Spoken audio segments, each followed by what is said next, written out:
All right, this video is going to walk you through how to find the missing angle of a right triangle when given two sides. The first thing you need to know is be familiar with the word SOHCAHTOA. The SOHCAHTOA word is spelled S-O-H-C-A-H-T-O-A, and the O's, A's, H's all stand for something as a part of the right triangle. So the SOH part stands for the sine function. That refers to the opposite side over hypotenuse ratio.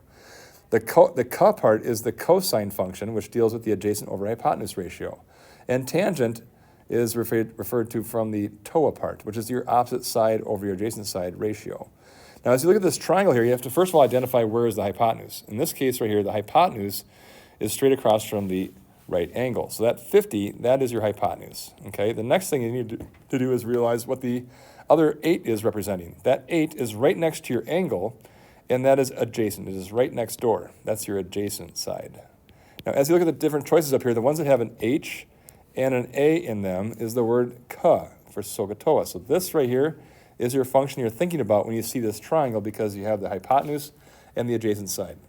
Now, as you're trying to find angles, though, we have to use this kind of information right here. You're going to press the second button on your calculator and make this little sine, cosine, or tangent to a -1 show up on your screen. Now, that -1 represents inverse. The inverse function takes these ratios and turns them back into angles. So when you do this inverse cosine that we're associating with this triangle, it'll then find the angle that's associated with that by doing the inverse cosine of your adjacent side over hypotenuse.